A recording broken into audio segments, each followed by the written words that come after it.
Hi, everyone. It's Dr. Steph, and welcome to Office Hours, where we talk about career advice and unique career paths. I'm an assistant professor at the University of Toronto Faculty of Medicine, where I teach financial literacy and transition to practice. I'm also on Instagram and YouTube at Breaking Bad Debt. Today, I'm joined by Dr. Siobhan Deshauer, who is a doctor, violinist, and a YouTuber known as ViolinMD, with a medical channel that has almost 1 million subscribers. Siobhan crossed the finish line to becoming an attending physician last year after years of studying internal medicine and specializing in rheumatology. So I'm excited to have a conversation with you because often my students tell me that there is a pressure to follow a linear path, especially in their career trajectory. But in reality, there are doctors like yourself who have carved out their own career. So today we're going to talk about your career and give tips for folks figuring out their own path. So I want to begin with the now. What does a typical week look like in your life? How many days would you say you spend working versus running a fairly large and complex social media presence? Well, first, just thanks so much for having me here, Steph. It is great to catch up with you after it's been now a couple of years since we were on Paro together. So it's awesome to see you again. And I agree. This is great topic. Like, we all organize our time differently. We don't always get to peer behind the curtain and see what other physicians are doing when they're not actually in front of you at the hospital. So right now I would consider myself to be a professional locumist. So I am just doing locums. I am doing some, in the GTA, flying up north for some, and doing it both for internal medicine and rheumatology. So each of my weeks look very different. I would say this is sort of an experiment for me, and it's been a good experiment over the last year, learning to chunk time rather than, I guess, residency, you sort of chunk it by your rotations every month. But here I'm chunking it more at 1 to 2 week chunks.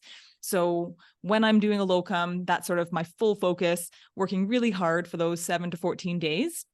And then I'll chunk out a week so I can do creative projects, work on scripts, work on videos, be able to do things like this and have the time for it.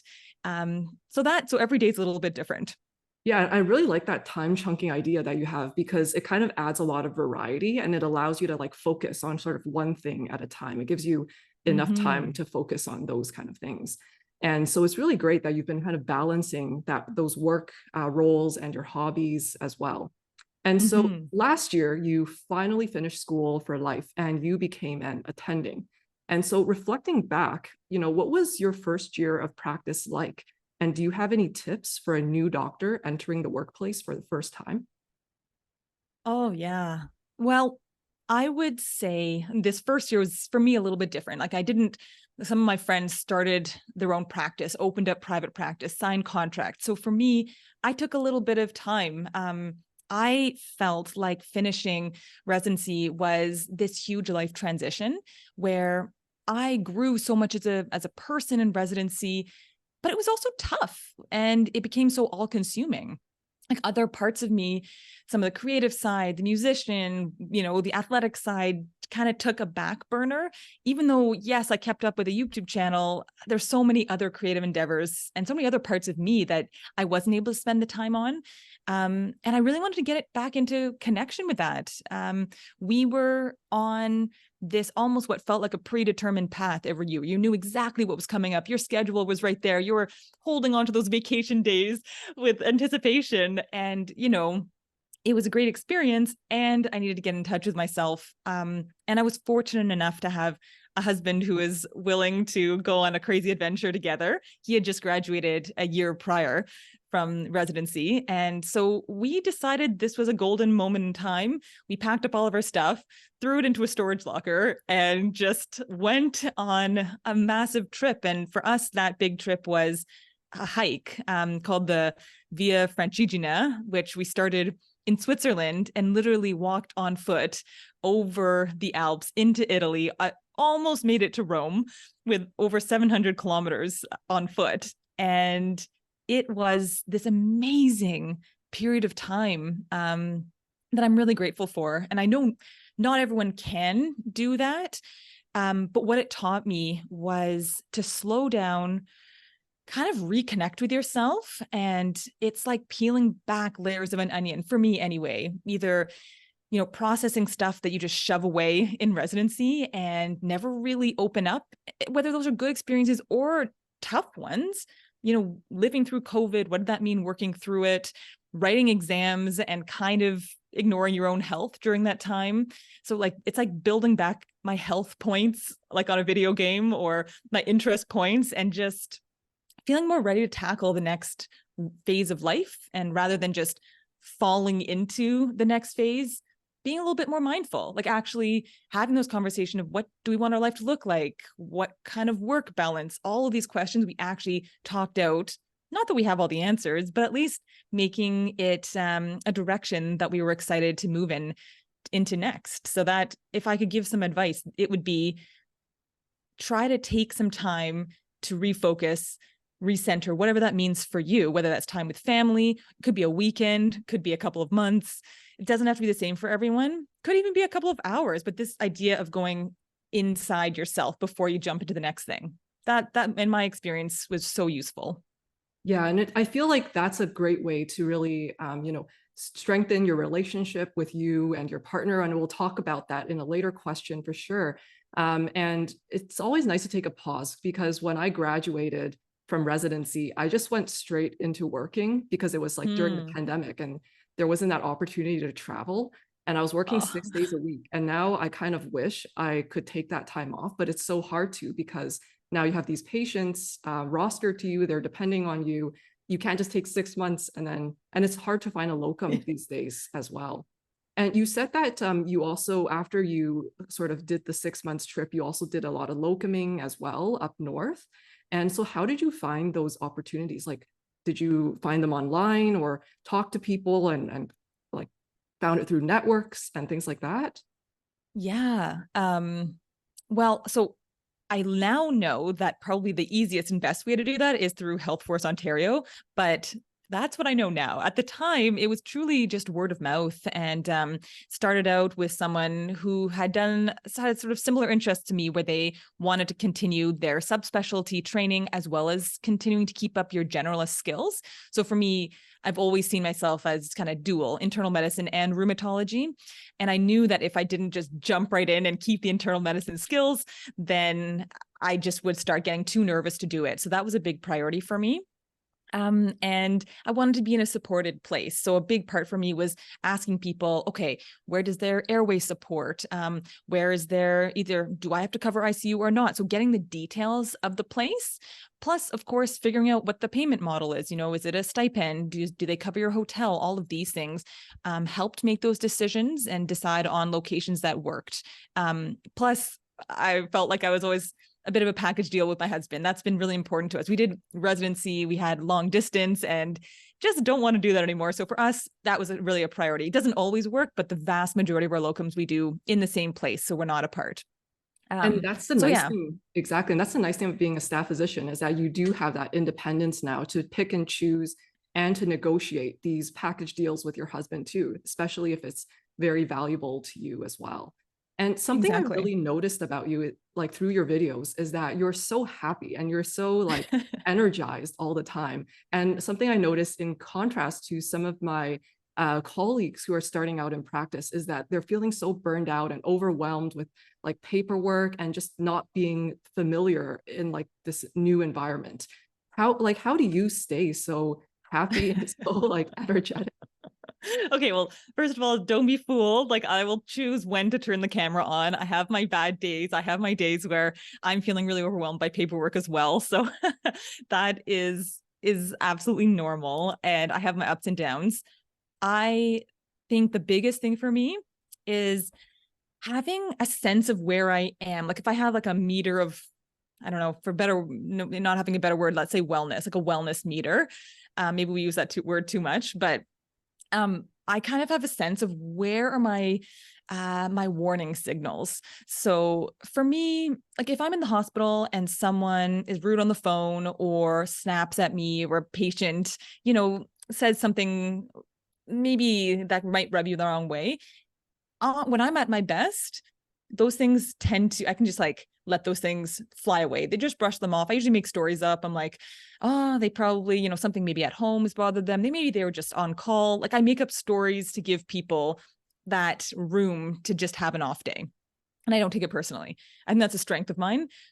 But when I get tired and sleep deprived and I'm feeling like I don't have much extra to give, then those comments, I start to feel it. Like they make me down or I feel irritated by it. And that's like that's probably the biggest warning sign that I have that I'm getting off balance. So if I feel like that, then I kind of take stock. I'm like, okay, have I been sleeping enough? Have I been exercising? Have I seen friends? Like, what is it right now that is getting me a bit off balance? And it may be something as simple as, okay, I was doing 2 weeks, 14 days, no days off, and I'm coming to the end of it. And I feel the grind. So then I'm just a little bit nicer to myself. I, you know, make sure I go for a walk or do something and then plan, okay, you know, Monday when I get back to Toronto, that is my day off. And I am just going to do nothing, or I'm going to go to an exercise class or, you know, do something to feed my soul in a different way.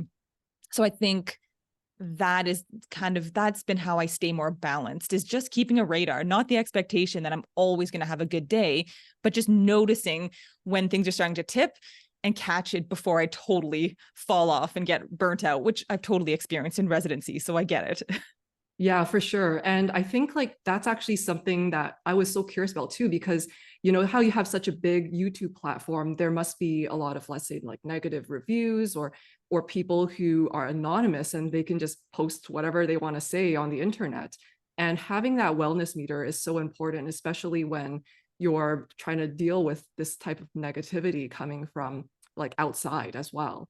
And so is that also kind of what you use as well to like not let negative comments or negative reviews, and I'm sure physicians get negative reviews on like Rate My MD and things like that. Yeah. Is that kind of what you do to like get over that negativity, or you just ignore the haters? Probably a little bit of a combination. I do think when I'm a little more off balance or really stressed and you've put so much effort, maybe stayed up extra late to get that video out, and you see a comment that just gets under your skin, it's probably, if I am more off balance, that would affect me. But to be honest, I think it's all about expectations. Like in at least in the YouTube world online, like at least I think you need to go in with this expectation. There are trolls, or people are going to either do things just to stir the pot, or they have a different opinion, and you've got to be willing to see that. So for me, I just kind of accept that that's just part of it. I'm really fortunate that I've got a very positive community. So for the most part, it's few and far between, and often, you know, other people in the community actually answer them or respond to them. As sort of a policy, I tend not to get wrapped up in that kind of stuff in the comments. You know, it's not where I want to put my effort. I will say my husband tends to get more like defensive and upset for me. And I'm like, it's fine, whatever. Don't worry about it. Like there are 100 good comments. It's okay. Yeah. So I think it's your expectations. Exactly. And the fact that you have this positive energy, like that's kind of the vibe that you give in your videos. It attracts positive people as well. And so I think maybe that's why like you have such a positive, you know, like audience too. And I think that's great, because I feel like you can also draw upon your audience's positivity on a bad day as well. Like there must be a million positive comments for like one bad comment, for instance. Exactly. And they pop up on my phone and you're like, oh, that's so nice. Or on that day that you spent that extra couple of hours in the hospital and someone shares their personal experience with you, and you say, yes, that is why I do this, you know? And I find that sort of feeds that desire and recollection of why the heck we went through all this craziness, because it really matters when you hear patient stories. That's really true. And I'm just curious, like since you're a pretty public figure, do you ever get recognized by people in the hospital, or like maybe a med student is on the rotation and they recognize you and they're like, oh my gosh, it's ViolinMD. Like, do you ever get those moments as well? Yeah. It happens a lot more now than I did at the beginning, that's for sure. And like in the hospital, is sort of exciting because you get to have a connection with someone, or it feels like a smaller world. You know, if I find, especially with nursing colleagues, that, you know, if they've seen the video, all of a sudden you just almost have a rapport, or they, I don't know, you just get to know people better in the hospital because they're willing to come up and chat with you and see you not just as the doctor you're rotating through that week, but they know a little bit about you and they see you more as a human, I think. But I think the coolest experiences outside the hospital have been like hiking. We just randomly bump into people who recognize you, or we're just at the shopping mall and people come up and say hi. And all of a sudden, it's a little bit odd. Like I'm still getting used to it, but it makes the world feel smaller and you get to meet people. And when you're traveling, have different experiences through that. So I'm really grateful for it. Yeah, and I think that's wonderful because often I remember when I was in residency, you're going through so many different locations, so many different electives, and you're always feeling like you're in an unfamiliar place. And maybe having that connection either through social media, that kind of makes you feel more like welcomed in a brand new locum environment or in a new place for sure. Totally So agree. I wanted to rewind a little bit to your life before medicine, because you came from a very non-traditional background. You had a Bachelor of Music in Violin Performance from Indiana University, and you performed professionally with the Toronto Symphony Orchestra before going to medical school. How did music lead to medicine and rheumatology? Oh boy. You'd think that by this point I'd have like a really slick answer for you, but the reality is some of these big decisions in life, at least for me, it's not like there's one moment where it all becomes clear. I think it sort of happens on the subconscious level for a while. So for me, I mean, violin, I started playing when I was 5 years old. It has been this huge, enormous part of my life. It just was who I was, like this violin performer, and went to university and was so focused on being able to perform, to make a certain sound on stage. I think that's what it comes down to. You start dreaming about the sounds you want to make. And that's what my professor would always tell me. And then your goal in practicing is to make that into a reality. And there was a certain point where it was like I started actually feeling so comfortable on stage, making some of those sounds that I wanted to, and actually getting to the level I was playing all the pieces I wanted to, that rather than being so focused and almost like underwater with this unilateral focus, it's like I came up from under the water. I started looking around and seeing, wow, what a big world we live in, and how many other interests I have, and how curious I am about the world. And there was something, I don't know how to explain it perfectly. Like when I was on stage performing, I felt somewhat separate from the audience. I knew what an impact it was having, and I love music and believe in it so much, and the impact that it has on people. And yet there was something drawing me to want to be more actively involved in other people's lives and not feel so removed. And that was the first inkling that sort of got me thinking about medicine. To be fair, my parents are doctors, so I'd had some exposure, but always growing up, people would say, "Are you going to be a doctor like your parents?" And I would say, no. So it wasn't a plan. And in fact, when I called them and told them I was thinking about medicine, they were floored, completely shocked, came out of nowhere. So I finished up my degree in Indiana with music and came to Toronto thinking I wanted to sort of explore both. So that's when I started performing with the Toronto Symphony. I ended up taking courses at U of T and just like fell in love with all these science courses, especially organic chemistry, biochem. I was like, whoa, it was like my mind was opened up to this world. I loved it. And then I had this research idea where I wanted to think about other people who'd had intense performance training and how it impacted them going into medicine. So I thought, okay, musicians, military personnel, athletes, they do all this mental training. Should we be doing that in medicine? Do we do it in medicine? And so I pitched this idea to a surgeon, Caroline Moulton, at the Wilson Center.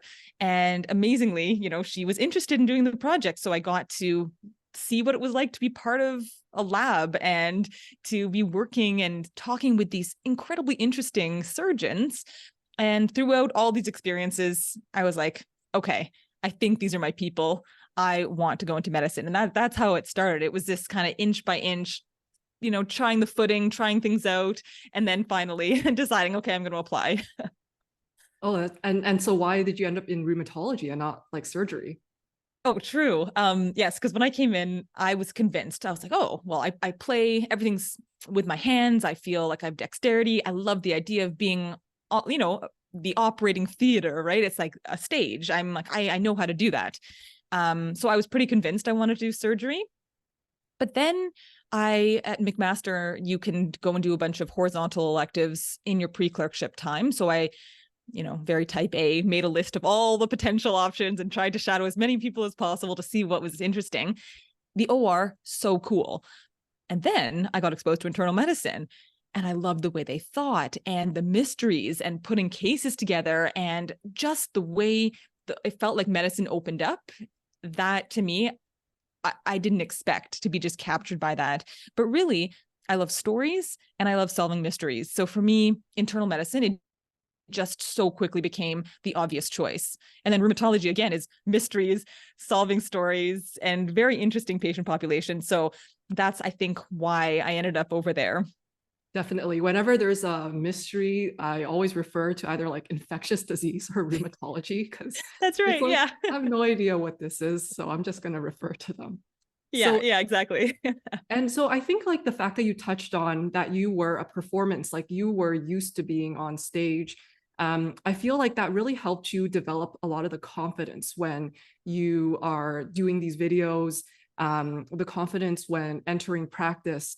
And I feel like a lot of new grads, they feel like they're not ready to enter practice, or they don't feel like they have the confidence to, tell patient a diagnosis or finally become an attending physician. So like from your experience as a performer, what's kind of your advice for developing that confidence? Because all of these new grads, like new doctors, they're ready knowledge-wise, like after that many years and that like exam, the big exam at the end, you know your stuff, but sometimes people just doubt themselves. So how do you feel that like confidence? Oh, yeah, I agree. I definitely fall back on that same mental preparation that I did. So for me, and everyone's a little bit different, but I acknowledge that feeling and I say, okay, I'm feeling nervous. Why? I'm feeling nervous because I care about that patient, because I care about my work, and because I want to do the best job I can. And actually, that sense of nervousness is actually making my brain that bit faster, has me on edge, but in a good way. So I remind myself, don't be scared of that feeling. I'm going to welcome that. I'm actually going to welcome that nervousness because it's going to give me that edge today. So that's one part. The other part is I give myself pep talks. Like I was so nervous the first time I did a rheumatology locum, because that diagnosis you give someone, you're going to hand them back to their family doctor, and that's going to be on their chart, and they're going to run with that. And you really you feel the pressure of this, So I actually will lie in bed at night, close my eyes, and sort of talk to myself and say, okay, tomorrow, you're going to wake up and feel nervous. And that's okay. The minute you walk in and actually start talking to that patient, you're going to remember that you know what you are doing, and you're going to feel confident. And if you feel a bit nervous, you were expecting it, so it's not going to throw you off. Like I tell myself all those things. And if I am feeling nervous, something as simple as sort of a body scan and breath that you hear people talk about, but I do that all the time, like all the time, right before walking into a room. And it takes 2 seconds. Once you've practiced it, like I will just take a breath and I just feel my shoulders come down, because that's usually where I hold tension in my jaw. I relax it. And I don't have to talk to myself at this point. It's just a feeling. And I'm like, okay, I'm good to go. But I believe you can do that quickly once you've practiced it a whole bunch of times. So I would say start by just trying to tell yourself that it's normal. Give yourself that pep talk because no one else is there to do it, and believe in yourself. That's what it comes down to. And a little bit of fake it until you make it, because like you said, you have the knowledge. So you're really not faking that part. It's just learning to step into the role. And I think that's a really good point. Like they always talk about mindfulness practice in residency, and often it's taught at a time when residents are like so busy, like it's their lunchtime, and then they have to learn this mindfulness session. But what you just did is essentially like mini mindfulness. And what I've noticed among a lot of like high performers, not just in medicine, but also in entrepreneurship, is that they do very similar things too. And for them, sometimes it might be like in the form of exercise as a form of mental mindfulness. And in yourself, it's like a pep talk, like something to just, like ease away that nervousness before an interview or before seeing a patient for the very first time as an attending physician as well. So I wanted to kind of move on to talking a little bit about your YouTube channel, which you started in your first year of residency. And now this has kind of become like a second career for you, where you share very like interesting and valuable medical content to your audience. How did you decide on YouTube out of all the different platforms out there? Well, thank you.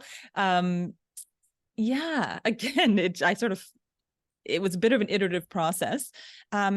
I finished medical school and still, so connected with my non-medicine friends and music. And I would constantly be texting them with like, did you know that, I don't know, what happens with liver failure? It was things that were so shocking to me. And they would say, no, I had no idea. Like that was, what would happen? Or did you know this fact about your body? And so I thought, okay, this would be really great to share, both to reflect for myself, but also maybe to educate.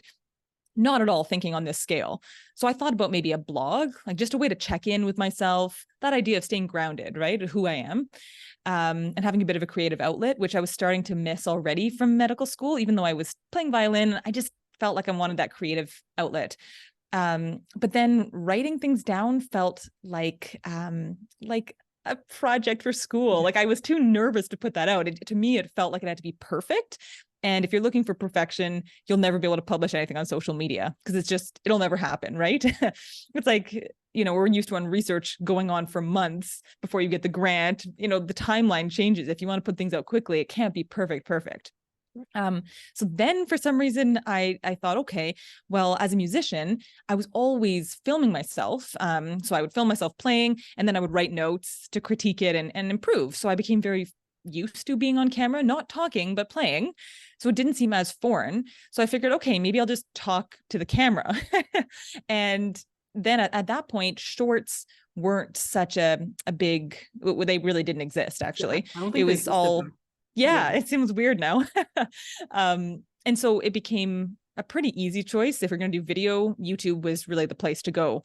And that's how it started. I figured I would share it with friends, family, and just keep track of this almost like a mini journal. And then it just grew from there in this iterative process of seeing what people were interested in and how I could engage more people and be able to have them kind of reach a message. Yeah, and it's really interesting because now ever since the pandemic, more and more doctors are entering social media. Mm-hmm. Like we see all these doctors on Twitter, or I guess X now, and you have doctors now on TikTok, which didn't exist back when you started as a YouTuber. And so a lot more doctors are using social media kind of as a tool to share information about the world of medicine, but also about information for patients.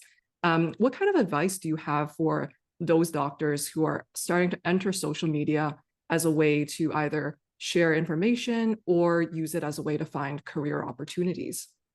Well, I would just say that there's so many places for everyone. So this idea of being worried that it's saturated, it's really not true.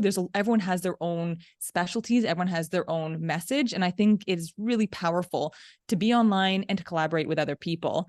One of the biggest things that I think can hold any of us back who've done so much schooling is what I touched on earlier, this idea that something has to be perfect to put it out.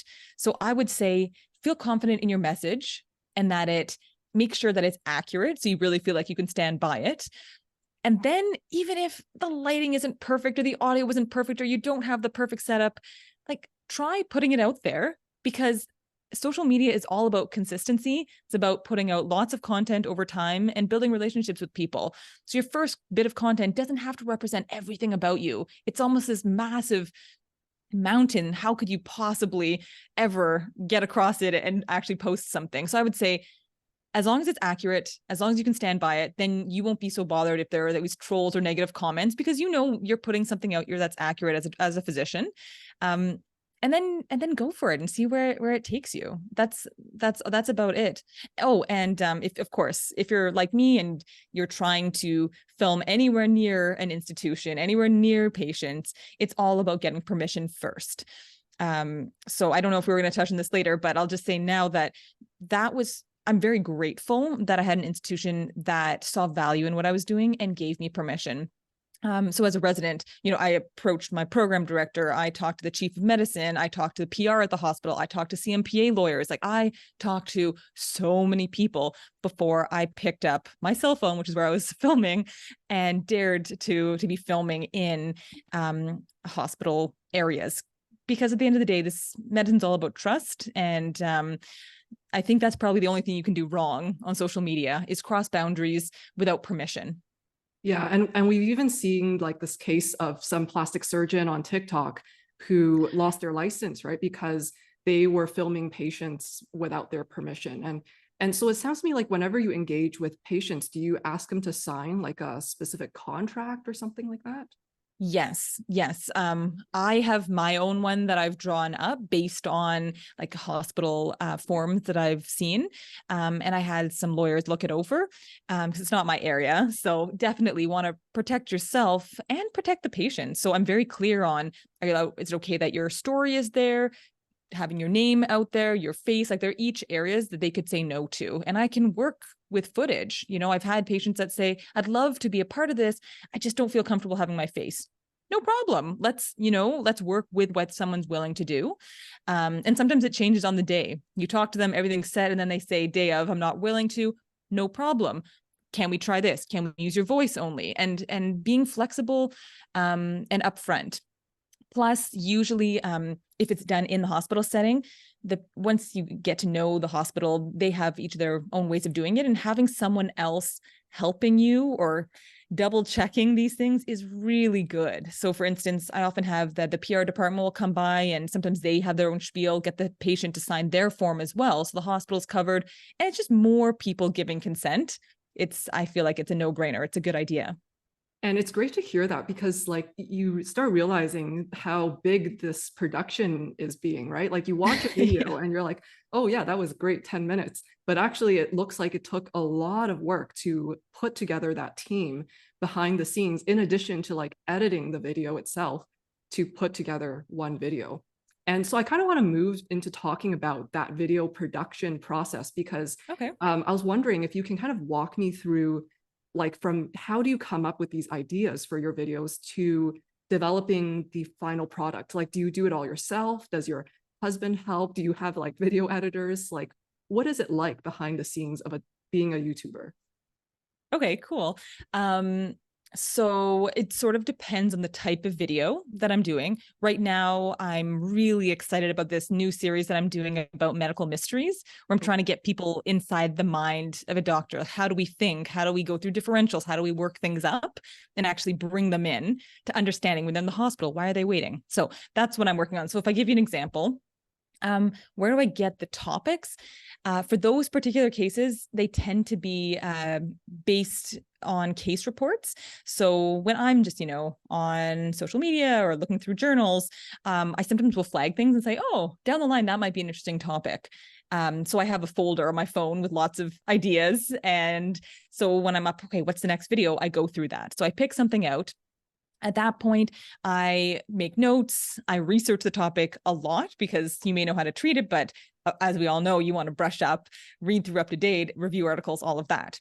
Then usually at some point, I come across an area that isn't within my expertise. So I did one about a vitamin deficiency. I won't tell you which one in case you want to watch it. Okay. And in that, a patient came in, had weakness and pain in their legs, and had an MRI. And now once I'm looking at these MRI images, I thought, okay, I really need to get an expert on this. So who can I call? And this is where it's so nice to have your graduating class, your colleagues. So I have my own little peer review process that I go through. So in this case, I called up Ravi. He's a friend of mine and MSK radiologist, and said, hey, can we go through this? Here's this case. Do you mind going through these imaging? And we talked about it. What's the differential? How would we think about it? And then I try to simplify it for the public and go back to him and say, okay, is this accurate or have I simplified this too much? So I feel better knowing that I have this kind of peer-reviewed process already in place to make sure it's accurate. So then I get my script. And now the idea is, okay, everything's accurate, but how are we going to make it really snappy, keep people's attention, and make sure it's not too detailed or using jargon? So then that's where my husband is amazing. So we kind of go back and forth. We usually talk about ideas. You know, he's involved in all of it, to be honest. But in terms of the script, we'll go back and forth maybe 3 or 4 different versions of the script until it's really polished up. Then I'll film that part of it. And then I need to start going to look for B-roll. That is so extra footage that you put on top to make videos come to life. Now, the challenge with that one is you've got to make sure it's all copyright free, all the images, all the music. Then I put all that together and I send it off to my editor. He goes through, puts it all together, gives me a version. We usually go back and forth with comments, another 3 to 4 versions of the video. Sometimes I'll even go over to his house and we sit and edit stuff together when it's really complex medical concepts that it's really hard to put arrows and figure things out if you don't have that knowledge. And then it's finally ready to release, usually the night before or the morning of, we're finishing up details. And then you're pushing it out to the different platforms, trying to engage with comments, and watching the analytics to see how the video is doing so that you can learn for future videos. So I would say a video like that, beginning to end, is, if I'm doing everything efficiently, is a good 2 weeks, I would say. Wow. So yeah, it's quite a bit. And it seems like you've got a very efficient process there, because it's not like you release videos every 2 weeks, right? It seems like you release a video almost every week or a shorter amount of time than that. So are you having like multiple videos, like in that 2-week block that you're not locuming? Are you having multiple like projects going on all at the same time? Yeah.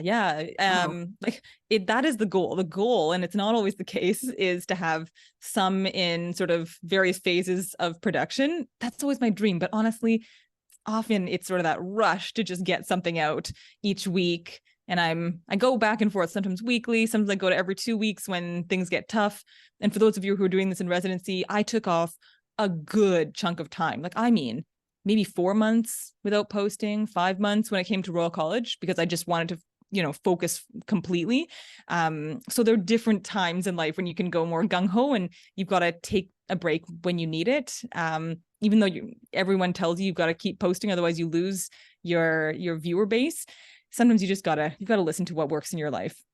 Exactly. And it just kind of reminds me, because like for myself, I started my YouTube channel in March 2020, which is when it's the pandemic. And all of the lectures turned into Zoom. Like there was no in-person lectures anymore.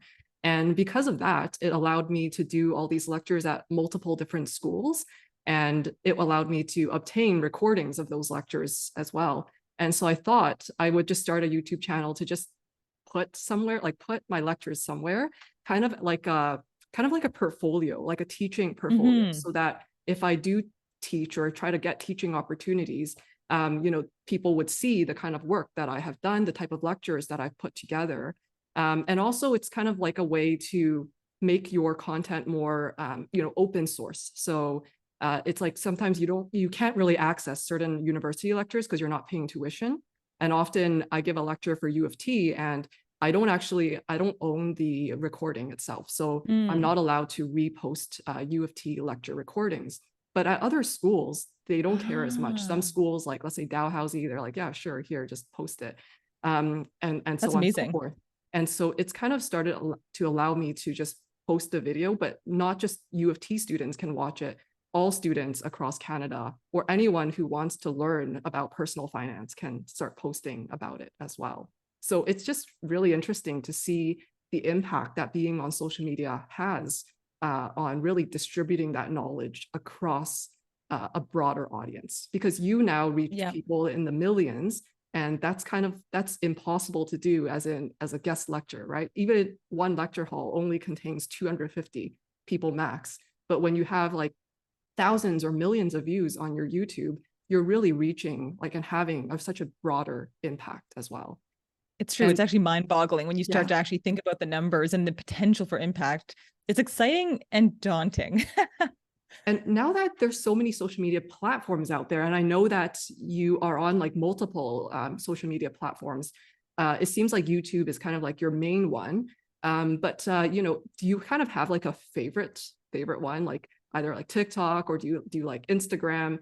Like what platform, if you had to just choose one when you're starting out, to post on? Oh, that's so tough. Okay, I think choosing the platform, I would do it based on a couple of things. The first would be, who are you trying to reach? Because each platform sort of caters to different demographic. So, TikTok probably being the youngest, and then Instagram being sort of our age more. And then YouTube is pretty wide variety. And then I would think about the length of the video, because the shorts are probably a little bit more manageable. I wonder if they had really taken off when I first started. I bet I would have started with that. Yeah. A nice way. And then if you chose longer form, once you've kind of created a process and decided that you like it, great. But it was a lot to sort of start out with. So I think either short versus long form helps decide where to put it. And the nice thing with short content, I mean, you can go on YouTube Shorts, Instagram Reels, you got TikTok, It's so like you all can over kind of now. put it everywhere. Exactly. Yeah. It's like one size fits all. So I don't even know if you really need to choose one. For me, YouTube has been the main one because I like the longer form video. Like, I like to build out concepts.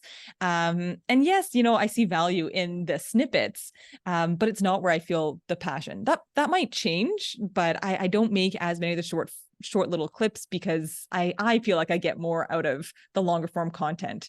So I think maybe it depends a little bit on your personality as well. Do you want to have these short little snippets, or do you like to tell a longer story? So all of these things, I think, can help choose one. But I've kind of dodged your question. Well, that's okay. And just to clarify for the audience, how do you define long form? Because I'm guessing shorts, Mm. it's my like 1 minute and less. I'm not on TikTok, so I don't know how long like a TikTok video is, but I'm assuming it's in the like less than 1 minute range. But what exactly is like long form? Good question. Yeah, I guess I don't think there's actually a one defined place, but I would agree. Sort of, I guess if it's over a minute, you're getting into longer form. I did a podcast recently with Dr. Glaucomflecken, and Cool. when he talks about his long form, he's talking about like 2.5 minutes. When I'm talking about my form, they're usually 8 to 10, although some of them are getting up to 15 minutes now on these longer cases. So I think it's individual and it depends on the Wow. platform. Yeah, then if that's the case, then my videos must be like ultra long form. Yeah, It's like exactly. 1 hour lecture, 1 hour and 30-minute lecture recordings that I just like throw Yeah. there. Okay, so that's really interesting. And I know you also touched on your husband as well, Mark, and it's so important. Like a part of career success is having a supportive partner. And sometimes your husband helps you in the videos, and he's featured in the videos too. So being in like this dual physician like couple relationship, it can be often tough because of the work hours, but how do you guys kind of divide up work, like chores, Hmm. bills, and how do you like navigate, marital stress? Yeah. I mean, I don't think it's going to be the same for everyone. For us, like Mark is truly my partner. Like in life, in YouTube channel, I mean, so much happens that it's more than just supporting. Okay, I support you. I mean, he is there for everything. Like, I get 7 thumbnail ideas. He's there helping me pick out which one, thinking of the title idea of the ideas, going through scripts. Like, he is there for all of it. And I love when he's in the videos. I always wish I can get him in more because people love For him. sure, yeah. But I think the big thing for us right now, at least, has been trying to sync up our schedule because it is so challenging. I think if we weren't doing locums, it might be different. But for us right now, we try to have, when we're working, we're both working hard, and when we're off, we're both off. And that has been amazing. Because if we were on alternate schedules, you'd never feel like you had quality time. So that I think has been the number one biggest thing for us. Because even if we're in the hospital for 12 hours, we make a time to have dinner together, sit down, chat about patients, chat about life, decide to go out for a run and come back and finish our notes. Like, we do it together. And so then when we're back, I think it's sort of the same thing. I don't think we've quite figured out the chores yet and the best way to do it. But I would say we have a similar threshold for when things get too messy and we kind of know it's time to like blast the music and clean up together. So we try to make them activities that are more fun rather than you didn't do this or you didn't do that. We just chat about it and try to get it done together. And I think that's great advice because like I often ask people who come on office hours about, their relationships and how people communicate with their partners. And it sounds like both of you have a really good like vibe together. Like you just mesh really well in terms of just personalities, schedules, and knowing when to prioritize your relationship over work. And I think that's True. absolutely wonderful. But I will say that I don't think just comes naturally. It's not like, oh, we were just a good match. Like we have actually worked really hard for that. It wasn't as easy in residency, partly from a stress level and how busy you are. But that long walk we talked about, that long hike, I mean, that is 700 kilometers of opportunities to talk. Yes. So like we talked about those really tough conversations, finances, what is the dream life and what does that mean, to make sure we're on the same page? Like, what are we? I mean, we work because we actually like being doctors, Yeah. but there's also the financial component to it as well. And so deciding how hard to work, how much do you actually need? Do we value a big house? Do we value trips and adventures? And I'm so grateful we're on the same page. So I think it allows us to sync up what's important to us. And that takes a lot of stress out of it because we're working towards the same goals. Exactly. And that communication is so key. Like working towards a relationship. Relationship is work, and it is an investment of your time and energy. That does Oh, pay yeah. off amazingly if you've really put in that investment as well. So I'm really glad that you mentioned that for sure. Moving on, what does the future look like for your career and your channel? Like, do you plan on starting a rheumatology practice? Do you plan on becoming a medical journalist? Do you plan on performing for the Toronto Symphony? Like, there's so many options to choose. Well, I'm happy to say I don't know, because I love that life feels very open with so many options right now. And the things you just listed, the doctor, the creator, the musician, like all of those are such important pieces to me. So I know that going forward, my goal is to have each of those things present, that I'm like nourishing each of those parts of me. That's my main goal right now, is if I'm able to have different buckets that I'm filling up, maybe not all in the same day, but in the same week that each of them are getting touched on, that would be a form of major success for me. So, I mean, more specifically, so for YouTube, I talked about the mystery case series. I'm doing a series about what does X body part say about your health? So nails and hands. I was getting people to do, Finkelsteins and Phelan's and various tests on themselves, and trying to educate them about what to look out for, like scleral 𝗪 things that they should bring to the attention of their doctor. And I have some spin-off series that I'm thinking about. Definitely want to start a channel where I'm actually playing violin. That's my goal for 2020, the next year, 2024. So we'll see if that happens. Now that I put it out there on your channel, I feel like I have to do it. It gives me accountability. So wanting to continue to grow in a way that's really authentic to me, where it's not just about putting out any content, but stuff that I'm proud of and stuff that I'm passionate about. That's the goal. That's wonderful. And it's really great that you kind of focus on the authenticity to yourself, as kind of, because when people are thinking about, okay, well, what's next? It's hard to think about a thought process, and probably at the core of that thought process is looking at your values, what brings you happiness, and going in those directions as well. Exactly. And that idea of right after residency, trying to take stock of that, because I've learned that my values, or what I thought I wanted before medicine, are very similar, but not exactly the same. And unless you take that time to figure it out, then it's hard to know what to set your sights on. Like, what are those exciting opportunities you want to go for? And as hard as it is, what are the things to say no to? Because it's going to dilute out your time, and you can't say yes to everything. So knowing your values, knowing what you're excited about, and trying things that are new sprinkled in there, I think is critical. Yeah. And I think the message is that it's totally okay and it's normal to try many different paths and then find one that you like, or switch when a path is not the right one. And it's not bad. It's not a bad thing to pursue hobbies outside of medicine as well. So that brings me to the end, and also to the rapid fire questions, where I'll ask you 5 rapid questions, and you could either give like 1-word responses or elaborate, whatever, it's up to you. So question 1. If there was another YouTuber or social media personality that you can collaborate with, who would it be? I can't just give one. Okay, or you could give more than one. Okay. I love Dr. Glaucomflecken. Okay. Did that podcast I mentioned, would Yes. love to collaborate more with him, but also non-medical things like, I don't know if you know, Not Just Bikes. Oh, I okay. love their channel. It's basically looking at city planning issues. And I think that links in with health in such a cool way. So I would love to collaborate with them as a dream. And 𝗏𝗧cie Violin, which I don't know if you know. They're Yes, so I actually funny. thought you were going to say that because the funny thing is I was at this like charitable gala for the Toronto Symphony, and then I was speaking with the musical director Gustavo Jimeno, and I said, Mhm. "Hey, do you know 𝗏𝗧cie Violin?" And then he said, "Yeah, they're the comedians, right?" I was like, "Do you ever think the Toronto Symphony would ever do like a collaboration with them?" But then I think he kind of just like didn't really answer my question. So it would be super cool because I think they're like a great group. They're extremely hilarious. I'm They a are big so fan of funny. classical music, and so it'd be really cool to see you guys do a collaboration. They recently did a concert in Toronto as well. No It was like way. I sold didn't out know. for 2 days. They had to have a third day at Corner Hall.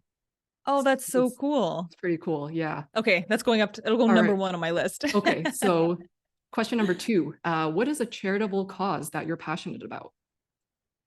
Oh, again, so many. Well, the first one that pops to mind then is, I think, blood donation. We see how much we use it in the hospital. And I'm just trying to get the word out that this is every blood or donor is making such a big difference. So to get more people to donate, I actually went sort of behind the scenes in Canadian Blood Services and actually saw the process. And to me, just seeing all of the blood that's purely from someone's goodwill is amazing, and we need more of it. So yeah, go out and donate. Amazing. Okay. What is your favorite vacation spot? Tie between Santorini in Greece and Byron Bay in Australia. Wow, both amazing, amazing places. Okay, what is your favorite piece to play or listen to as a violinist? Playing maybe Brahms Violin Concerto. Okay, amazing. And what are you going to do to celebrate when you reach your millionth subscriber? Okay, I have not thought about that yet. Dare to dream, right? Don't jinx it. Did you see Dr. Glaucomflecken's millionth subscriber video? No. Oh, it's What did like he a do? short. It was really good. It was like every single one of his characters was holding the like million subscriber plaque. Apparently you get a plaque. So I Yeah, the learned that. gold play Yeah, button. Yes. completely new thing. And then they were all like holding it, trying to like analyze it, like what's this? And then you had the surgeon like cutting the box open with a scalpel, and then each of the Oh. characters saying thank you, except for the surgeon. He said, "You're welcome for my talent," or something like that. So it was like pretty cool. I kind of like ruined the video now that I gave it away, but it's a No, I'm great still gonna watch great it. short. Yeah. Yeah, no, I don't. It'll have to be something to thank. Like, it has to be something towards all the subscribers and Yeah. viewers, because that's what makes this whole thing amazing, is connecting with people. So I don't know if it'll be like highlighting comments or doing like a live video, or which I've never done before, and I've gotten requests for it, but something different and something about the community for sure. For sure. That's amazing. And so that's a great place to end off. And I wanted to thank you, Siobhan, for joining me today in office hours. I also wanted to give credit to a good friend, Dr. Deborah Coe, who introduced us and was the inspiration for this video idea as she graduated from rheumatology this year. So thank you, everyone, for watching. Thank you so much for having me. It was awesome.